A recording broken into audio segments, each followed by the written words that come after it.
Like any good business owner knows, when something is working, you should do like 10 times more of what's working. Why else would I be in this business? Yeah. Like, if I don't like my inventory, then like, why don't I just go work in some other industry that I don't like and make money? I think where you're going here is that you need to be authentic. Mm-hmm. And that's always true. Human beings have a discerning eye on telling when you're just full of crap. Yeah. And just because you do things.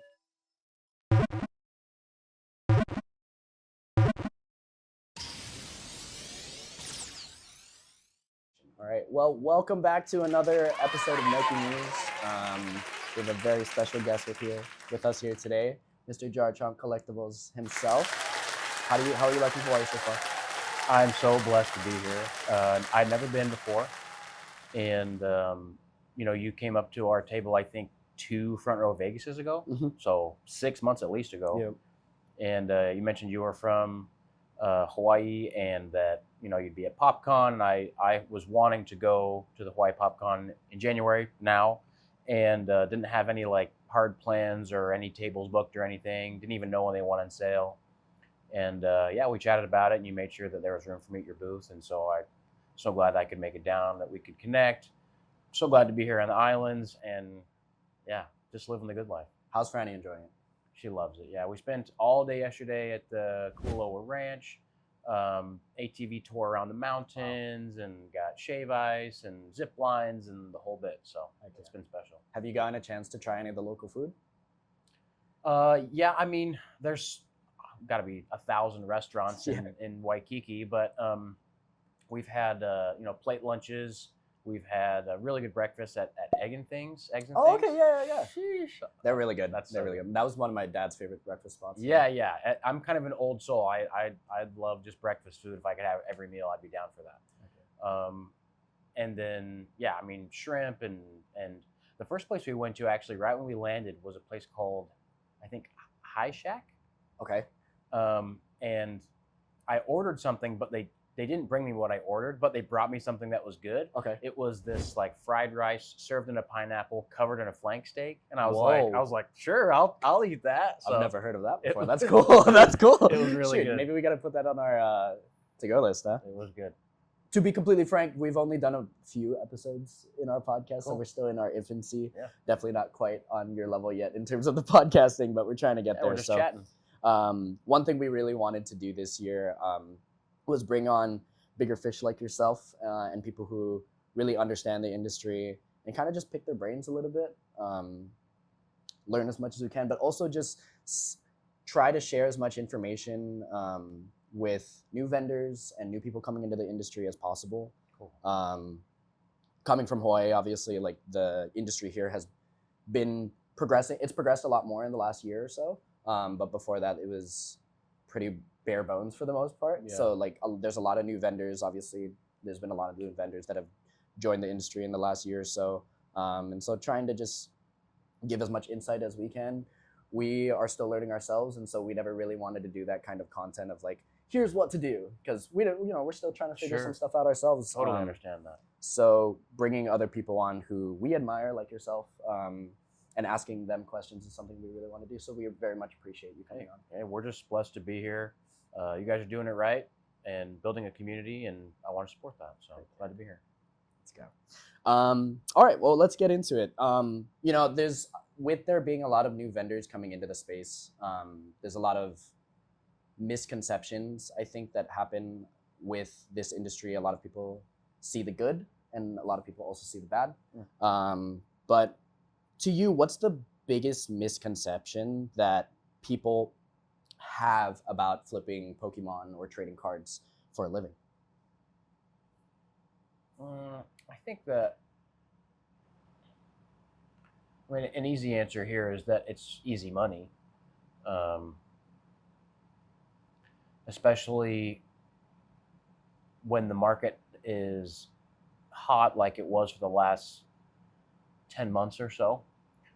It can seem like, with the advent of a lot of vendor POV content and maybe more people than ever who have moved to a full-time kind of gig or role or business in this industry, that oh, it's like, yeah, there's just money laying on the ground all over and you just pick it up. And Yeah.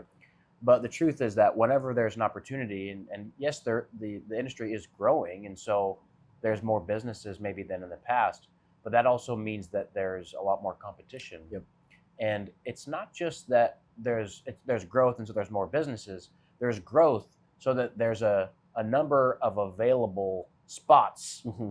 and there's going to be just as many or more people competing for those spots. Yeah. And what I mean by spots is that there's only so many businesses that can exist at the same time in the same area or doing the same thing before they kind of compete each other out of being able to have enough margin to actually have a living. Yeah.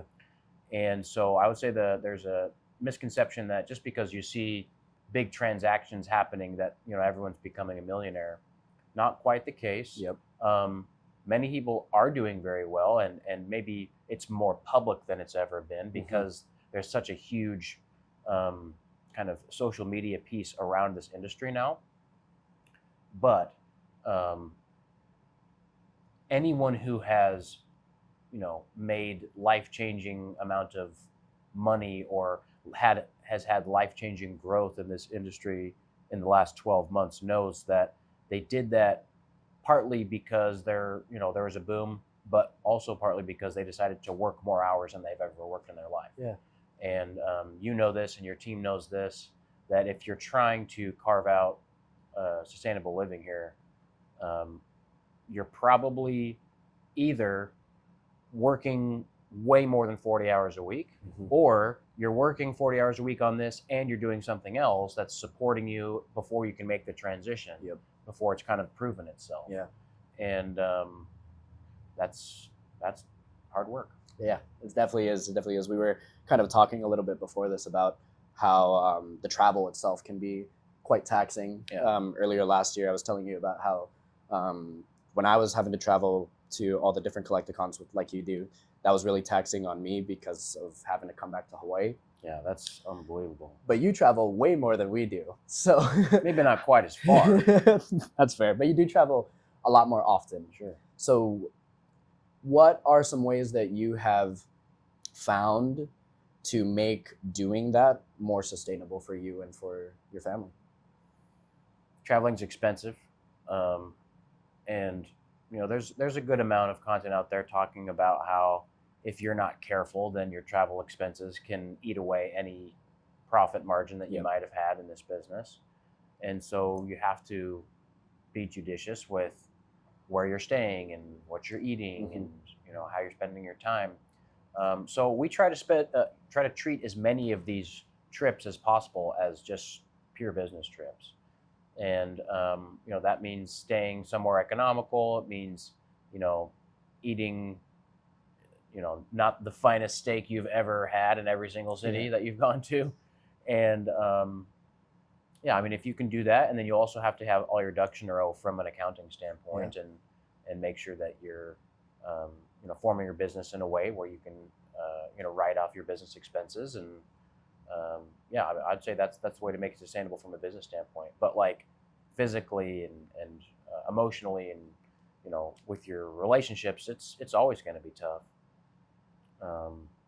I would say that if you can try to manage your sleep schedule the most, if you can focus and be disciplined about getting good sleep as often as you can, then you're going to be able to work as hard as you need to. But the folks that are out, staying up until 2-3 a.m. every night, maybe it's just because I'm old, but I can't do that and still be able to perform like I need to at these shows. Yeah. I know you're an athlete yourself. I was, or still am, kind of an athlete. But health, I think there's a lot of entrepreneurs out there that don't prioritize their health and fitness. Yeah. And I know you value it very much to the same degree that I do. And what has your experience been with trying to maintain your health and fitness while running a very successful and busy business? Everything's a trade-off. You can't be in two places at once. And so I've had to come to terms with the fact that I'm not going to be as fit as I was when I was training for martial arts competitions. Mhm. There's just no way, because that same 20 hours that I was spending every week, and like the discipline I had around sleeping, and I mean, I didn't travel at all during those times, because then I would lose that much more control over when I'm going to bed and what I'm eating and those kinds of things. And it's those things that kind of help me feel good enough to train really hard. But I don't need to be in competition shape. Yep. I need to be in, healthy life balance shape. And it doesn't take as much time to do that, and so that's when, 40 minutes a day, or 3 to 5 hours of activity a week on top of working is enough to keep that balance. But I also know that, like, I really enjoy health and athletics, and so I'm looking to move my business into a place where I won't have to travel as much in the future. And so we're treating this period of time right now, like last year and this year where we're traveling so much, as a little bit of a sprint, like intentionally being okay with how unsustainable it is, because we're not trying to do it like that forever. But it also means that I need to figure out, new revenue streams and new ways to make money that don't require me to travel as frequently. And I think we can do that. I'm confident we can do that. But like any good business owner knows, when something is working, before you try to do something else, you should do like 10 times more of what's working. And see what the limit of that is. Because for all you know, for every extra hour you put in, you exponentially grow that return. And maybe that isn't true, but you don't know it's not true until you try it. Exactly. And so when I first started doing shows, I did maybe one a month, and I did well. I always did well. I naturally have an inclination towards sales, and I love the cards and all that, so I was good at it. And if someone would have said, "Oh wow, like what do you need to do for this to be full time?" I might have thought like, "Oh, I need to come up with these new, unique, and creative ideas." But the truth is, I just needed to do more of what was working. And that's what we're just doing for this year, last year, and we'll see what happens next year. We're going to reevaluate our business approach every year and go from there. Yeah, it's super cool. Yeah, we tried to make a similar transition in our business, especially these last 6 months, because like I was alluding to earlier, that first 6 months of last year was a lot of travel. And for me, realizing that was unsustainable for me living where I do, we had to make the shift that we did. And so we brought on more talent to try and do that. Obviously still trying to find the balance of that, but definitely can relate to that in terms of trying to find ways to adjust. That way it's sustainable, and that way we can try to our best to live normal adult lives. What is something that most people in our space think matters, but in actuality it doesn't?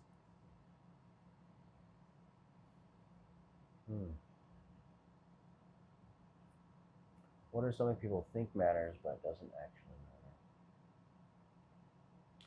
matter? This is a tough question, because there's so many different ways to do business, and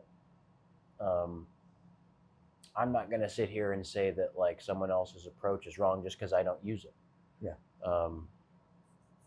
There's certain ways to do business in this industry that I will not pursue because it just doesn't interest me.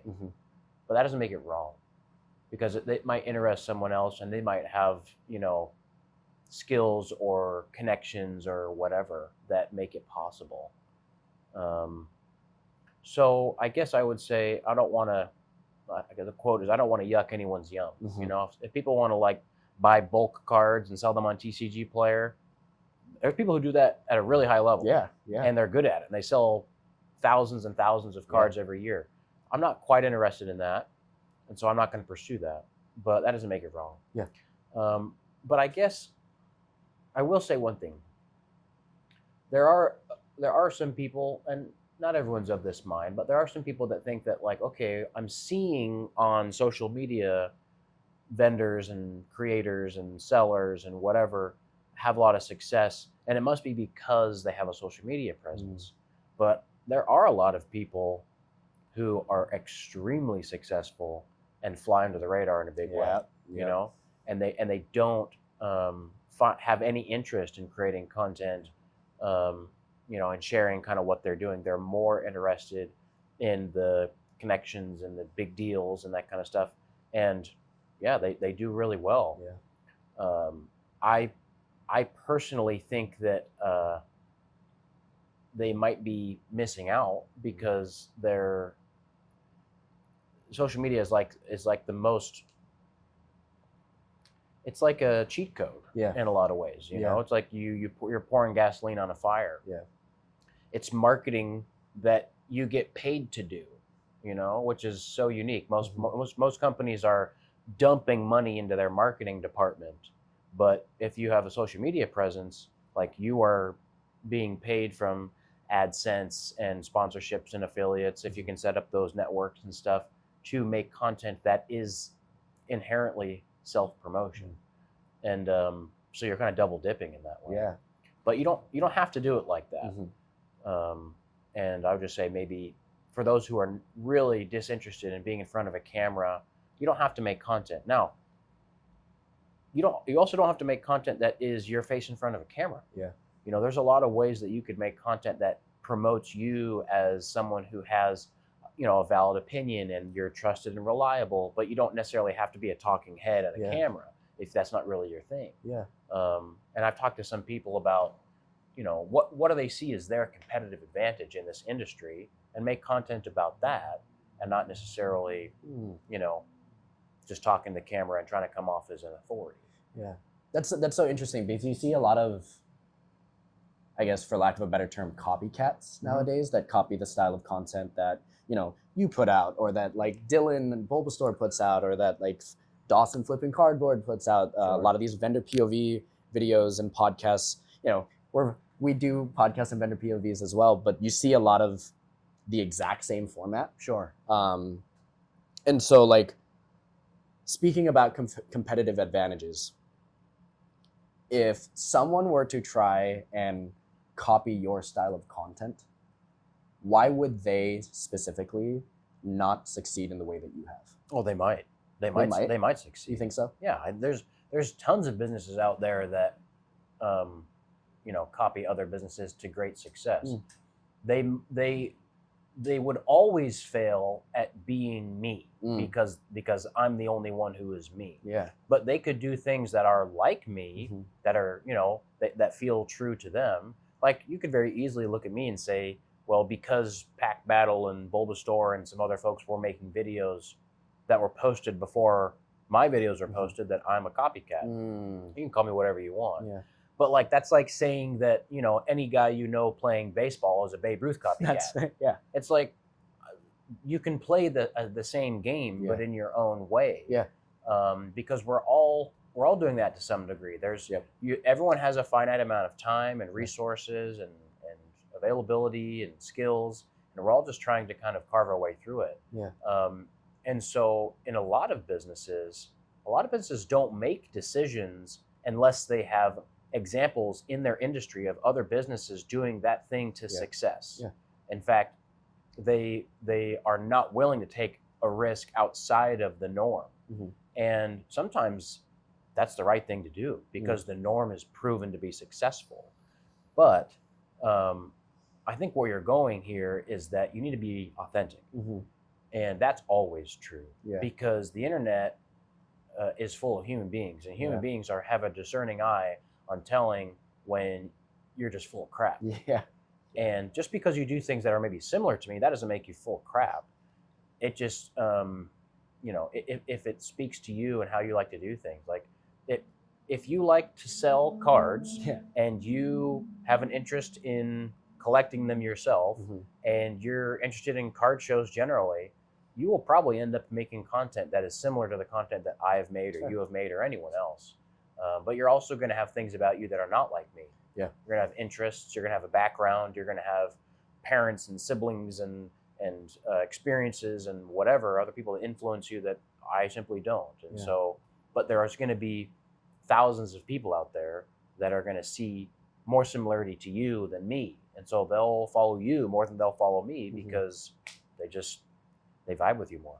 Yeah, that's something that I heard in a podcast recently of you in social media or in content specifically, you yourself are the competitive advantage. You Yeah. being you is what makes you different from the rest of the crowd. You could be doing niche wise or job wise or even content wise very similar things to other people, like you were saying.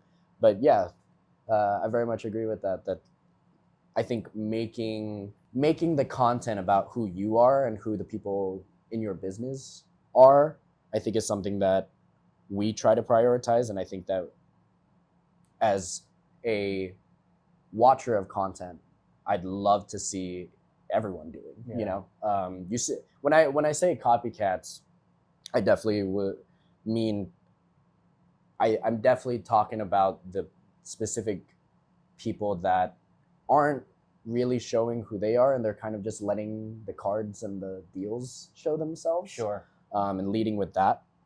And that's in every niche. You know, you see that in every niche. You see Mr. Beast copycats that aren't really differentiating themselves either. So yeah, I guess you know, you see so much saturation within our industry that's starting to happen now. I think one thing to add on here is that it's not that you need to do things differently than everybody else because people are going to see through you and they're going to think you're fake and you're going to fail. You need to do things differently than everybody else, at least enough, so that they're authentic to you, because that's the only way that you're going to care enough to keep doing it. Mm-hmm. Most people who fail at making content or whatever, going on some entrepreneurial pursuit, they fail because the obstacles that they run into, Mm-hmm. that everyone runs into, they're those obstacles are stronger than the person's reason to keep going. Everyone needs a stronger reason to keep going, so that when they run into things, they have the why, they have the reason to overcome and to problem solve. Like you mentioned, travel. I'm not inherently someone who loves to travel, and it's a grind, and it's expensive, and it's all the things, and I love routine. Like, how am I going to be the same person who like competes in martial arts but then also disrupts his sleep and eating routine every single weekend? Well, that's kind of a trade-off that I had to make because I cared enough about my business. And if you don't care enough about your business to overcome those problems, it's probably because, number one, it wasn't really true to who you are. Because things that are true to who you are, it's worth it to you to go through the BS and overcome the problems to make it happen. Yeah, that's a great way of looking at it. Bouncing off of that, earlier on in your career within the industry, what was the first real mistake that you made that doesn't necessarily have to be something that cost you monetarily? It could be something that cost you time-wise. It could be something that cost you labor-wise. But what was the first real mistake do you feel like you made when you entered the industry, and how do you avoid it now? That's another good question. It's a complicated question because any mistake that I have made has taught me a lesson that has, made me tweak my business a little bit. So maybe instead of like a big mistake, like a challenge that we ran into pretty early on last year, was just managing the fact that like I loved to go to the shows, but my wife didn't as much. And I really enjoyed like that interaction with people and the buy-sell trade, and like, standing on my feet from like 8 a.m. until 6 p.m., just like shaking hands and whatever the whole time about little bits of cardboard. Like that energized me, but it didn't energize her. It took energy away from her. And so, we needed to figure out a balance of, okay, she's definitely our primary content creator, and it's great for her to be around to give us cues for footage and to set things up and to make sure that we're getting a good footage for videos or shorts or whatever it may be. But we have to balance that with the fact that like it's not ideal for her to be at the shows. Mm-hmm. Number one, because it's not her jam to be there, but also every day that she's there or traveling is days that she really can't be deep in the editing process and making good content. And so, pivoting to then including my little brother as another person that we're usually bringing to a lot of the shows was challenging. Like, if you would have told me in the beginning of last year that I was going to be looking for employees, I would have told you there's no way. I don't want any employees. Yeah. Like, I want to keep it simple between me and my wife, very small, very lean. Yeah. But that's not what ended up being the right fit. Mm-hmm. And that's fine. But it's different. It's new. Yeah. It's something to overcome. And so maybe to answer your original question is like assuming that every piece of the business that each person owns, or I guess I'll word it a different way. Assuming that everyone likes every part of the business, and that's just not true. Yeah, like I don't vibe with the content creation in and of itself, like behind the computer, as much as other people do. Yeah, and when you're an entrepreneur and you're trying to be a really small team, like you kind of have to wear a lot of hats and do a lot of different things. But as you grow, it's probably best to find specialists to do some of those things for you, take some of that stuff off your plate. But it just depends, because everything's a trade-off. Yeah. The second you hire somebody and they take some of that weight off of your shoulders, it's like, oh, that's great. That also means that you now have to make payroll, and you have to learn about taxes, and you have to learn about labor laws, and you have to make sure that the business is succeeding to the point where you can provide for people that are depending on you to make good choices every day. And that's more pressure, more responsibility, more risk, but it could be more upside for everybody. Yeah. That's a great. That is something that I definitely, me and my wife ran into very early on as well. She isn't necessarily as social, and she doesn't necessarily like being in front of the camera as much either. So that was definitely something that we can relate to.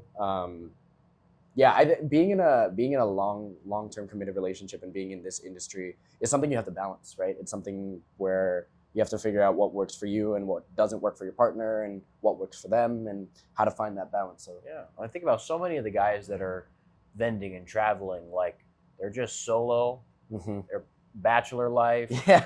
Go wherever they want, whenever they want, eat whatever they want, whenever they want. And hey, that's a period of life that they're in. More power to you. Take those advantages and use them and work hard and make it happen. But that's not where I am. That's not where you are. And so we have other things that we deal with. But on the flip side, we have so many benefits. Like we have a lot of security, and like we can come home and get back into our routine. And I'm very, fulfilled in my relationship, and maybe other people aren't. And so you have to remember that like your business success is just a part of your overall life satisfaction. And why are you doing the business if everything else just kind of feels like crap? And so the reason we feel like it's worth it to balance is because there's so much value in that core relationship that everything else kind of orbits around that. All right, so shifting back to what we do for a living, the cards, the cards themselves, what is a strategy or a tactic that you used early on that worked well for you, but it's not necessarily something you rely on anymore? Pretty simple answer here. I used to have binders at my tables for cards that were like $20 and below.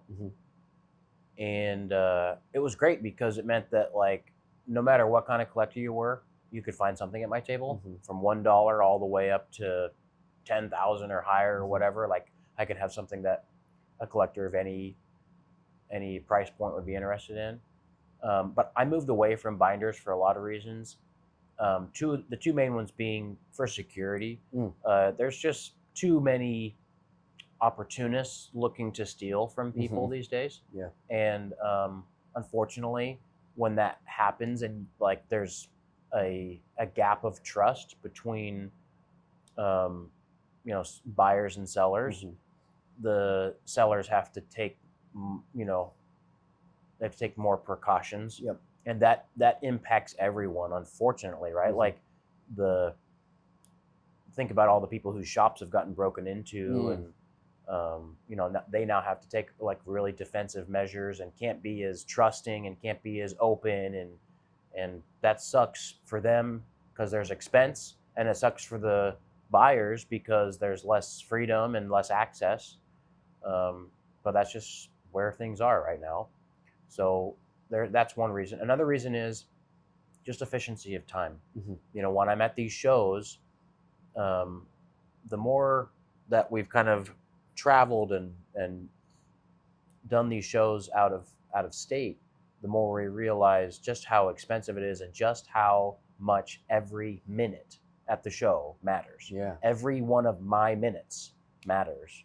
And it sounds maybe kind of overly businessy and not quite as romantic, but if I'm dealing with someone at my table who is trying to do like a $3 transaction, not that that isn't important or that I don't think that's a valid way to collect the cards, but that very possibly might take me away from opportunities that would be for $3,000 that would be enough to really help cover all the expenses that we have. And that's just a reality of business.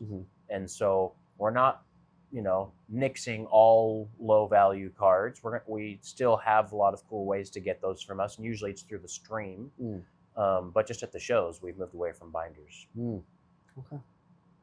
Yeah, that locally there's a lot of collectors within that price range, so we haven't quite gone around to that. But I think when we do travel for mainland shows in particular, that's definitely something we try to think about, like the balance of trying to figure out how to cater to everyone at the same time, but also,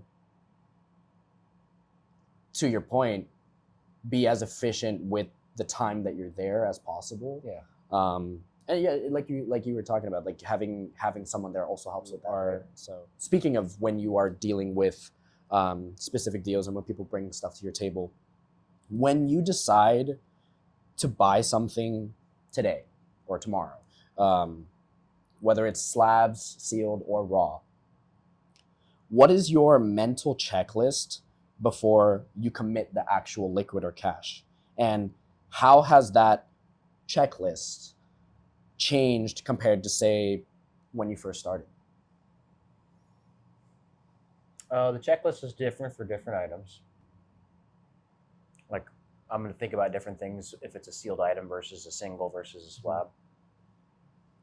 But in general, it comes down to some pretty maybe common sense answers. Number one is, do I already have this?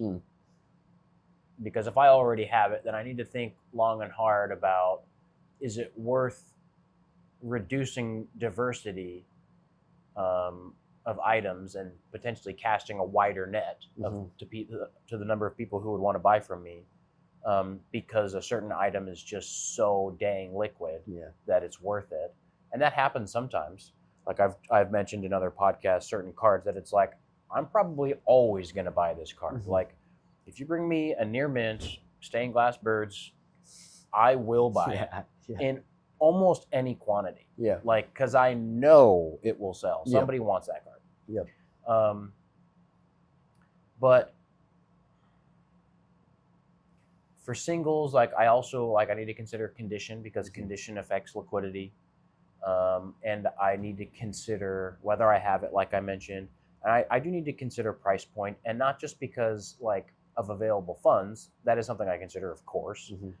But also when I think about the types of items that I already have in my inventory and the price points that they're at, right? So if I have 10 or 15 like big chase cards in my case, and someone brings me another one, in that same price range, well, I'm probably going to have to pay a higher percentage because it's a bigger card.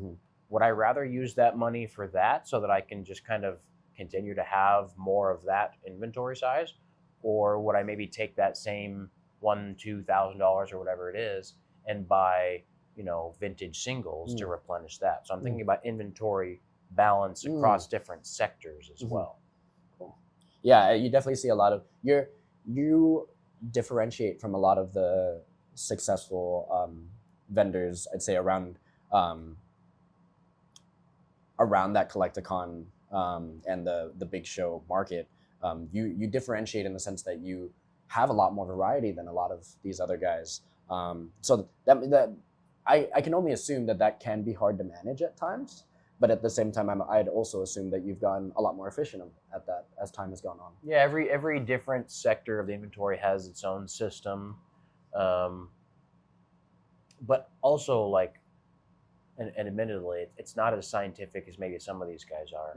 And the reason is because I just actually like all the cards. Yeah, yeah. Like I one of the items in my checklist that I think through when I buy something is like, do you like it? Yeah, yeah. And I don't only buy things that I like, but almost only. Because why else would I be in this business? Yeah. Like, if I don't like my inventory, then like, why don't I just go work in some other industry that I don't like and make money there? That's you know, fair. Instead of traveling 35 times a year to do this. Like, I want to do it because I like it, because I have the passion for the items that I'm buying and trading.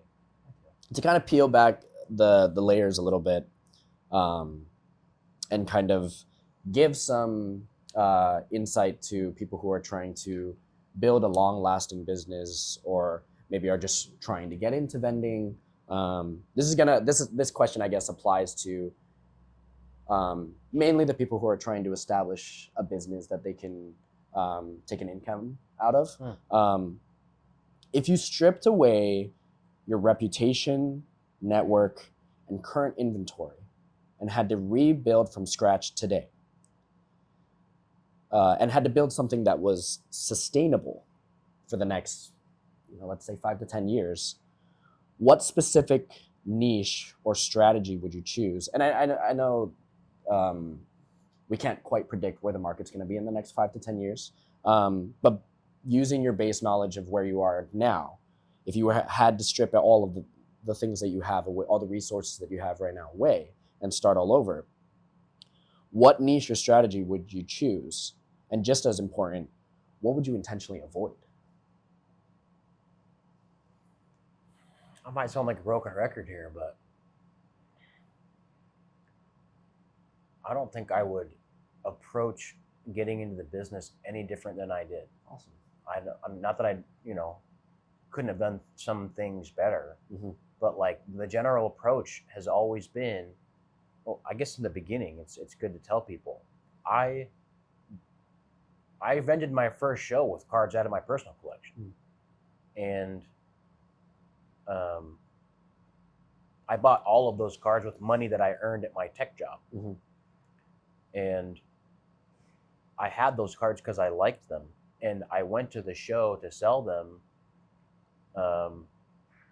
because I thought other people would like them too.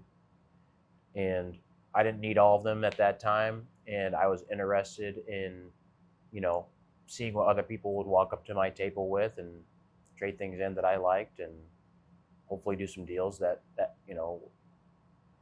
gave me some more capital that I could then build more of my own personal collection with. And that's still kind of the plan.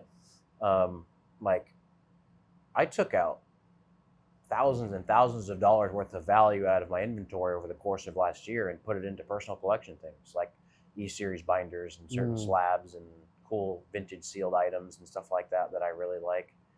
And I'm still going to do that this year. Heck yeah. Because I'm a Pokemon card collector. Heck yeah. And I have that kind of mantra in my Instagram bio that, number one, I'm a Pokemon card hobbyist, and that I collect what I love and I sell the rest.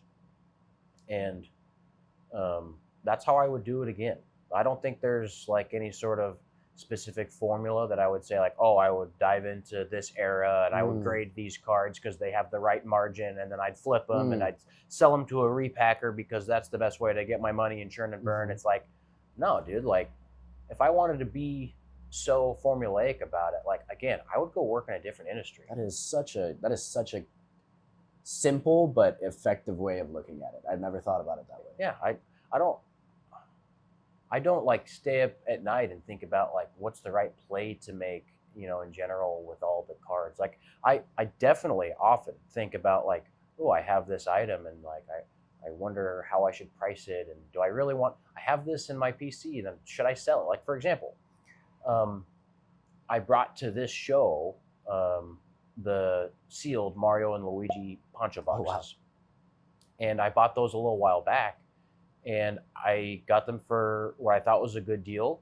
And I don't have like an urgency or a need to sell them, but I feel like I can get a good number out of them.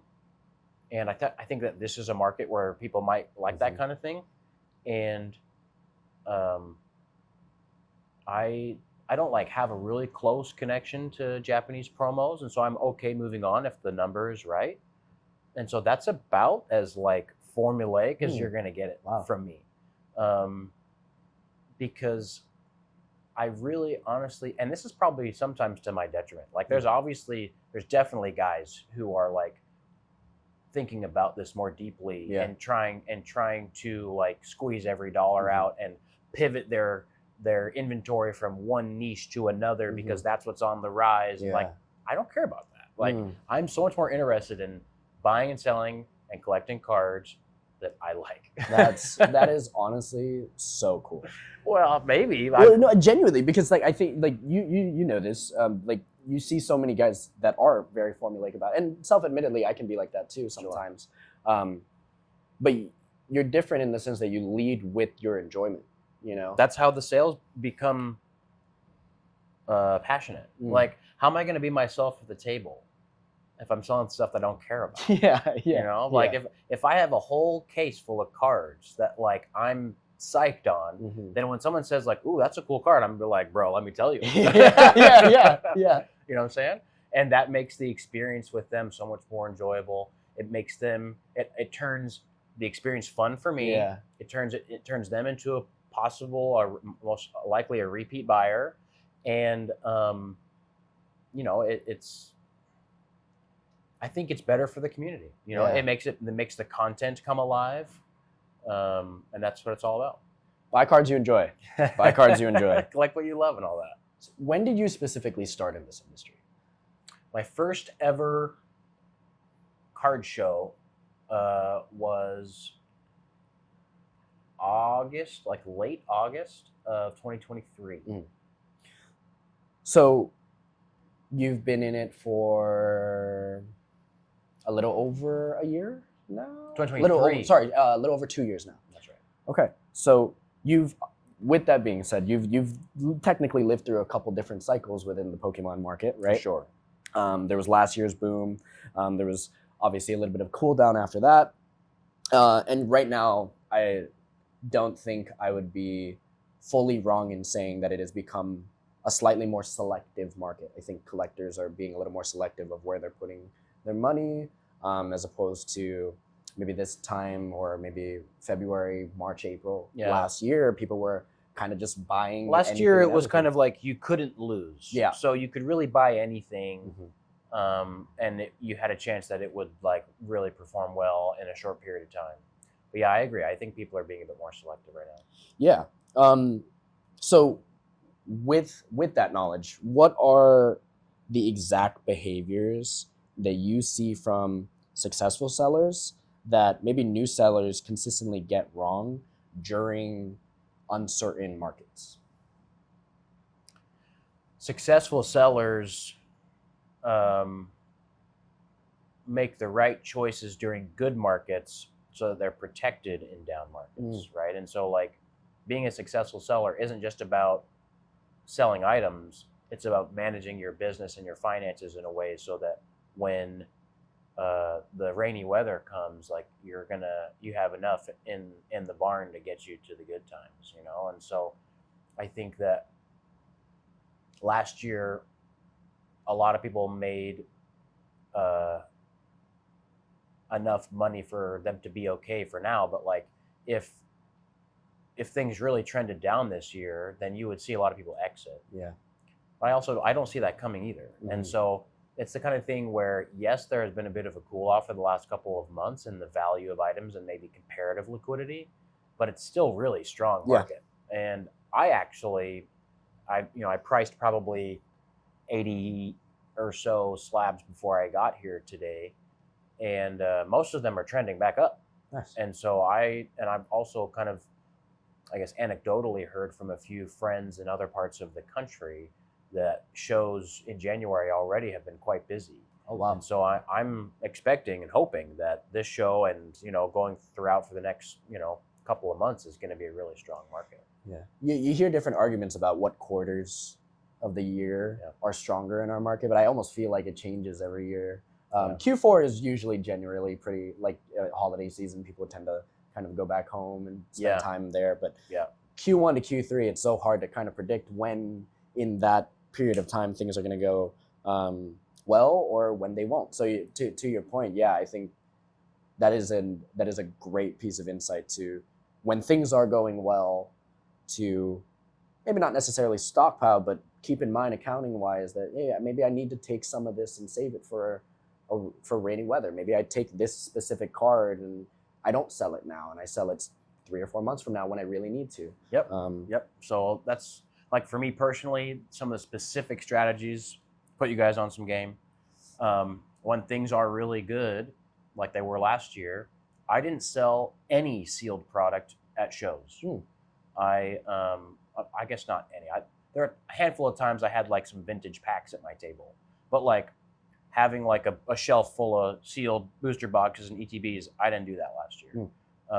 Because the market was so strong that whenever someone would sell sealed to me at the table, I would just take it off the table and stash it, because everything else was moving at a margin and at a rate to kind of pay for that loss in the near term to kind of protect myself in the long term.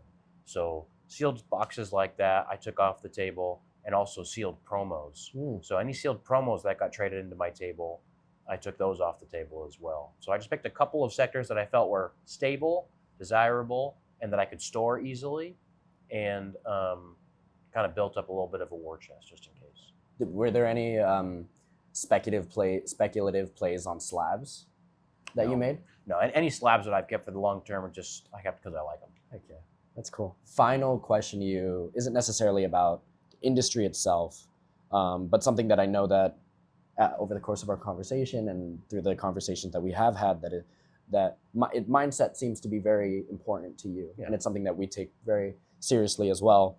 So to wrap up here, this is going to be a little bit of a deeper question, but what mindset shift do you or most vendors need to make in order to be successful? What mindset shift do you or most vendors that you know need to make this year in order to be successful in our industry?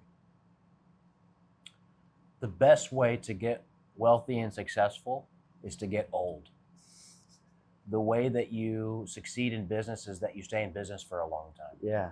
And so if you're looking to make all the money that you're ever going to need to make this year, you should probably change to a different industry, because again, you need to stay involved in something for a long time. Yeah. Like, just because you had the best year of your life last year,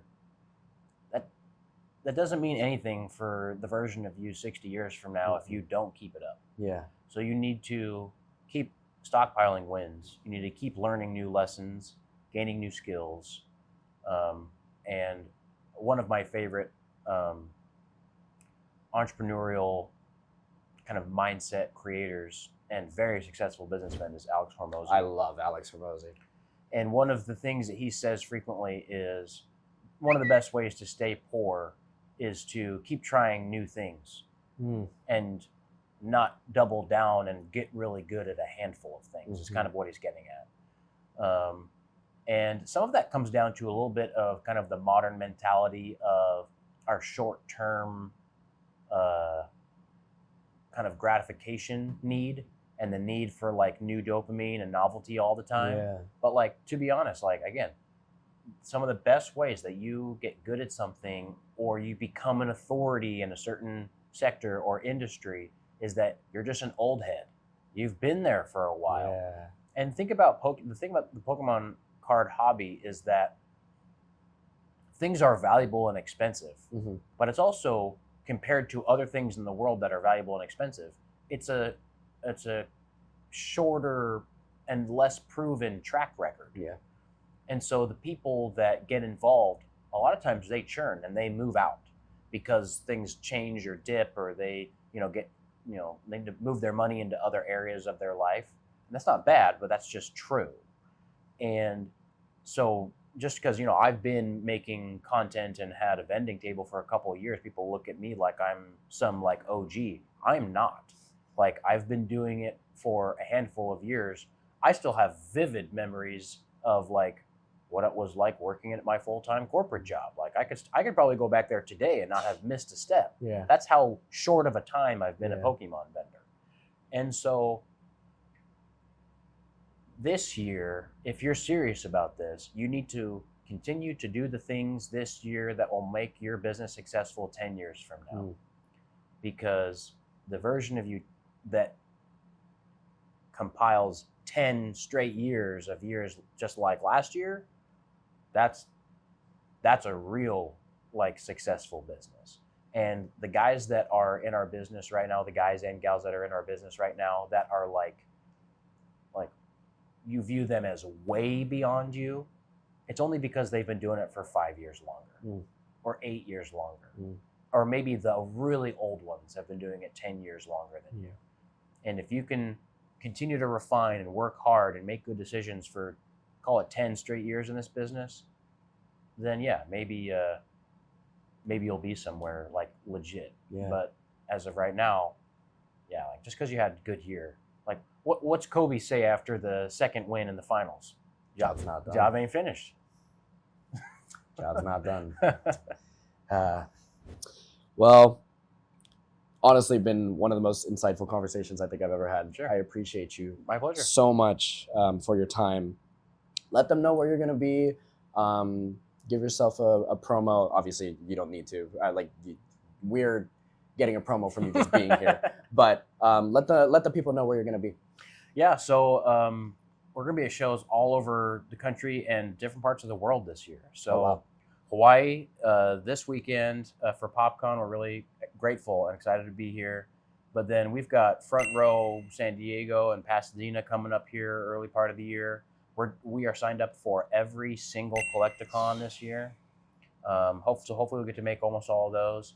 We got invitations to come to Canada, invitation to come to the UK. So yeah, we're gonna try to make it happen. Coming to a show near you, hopefully.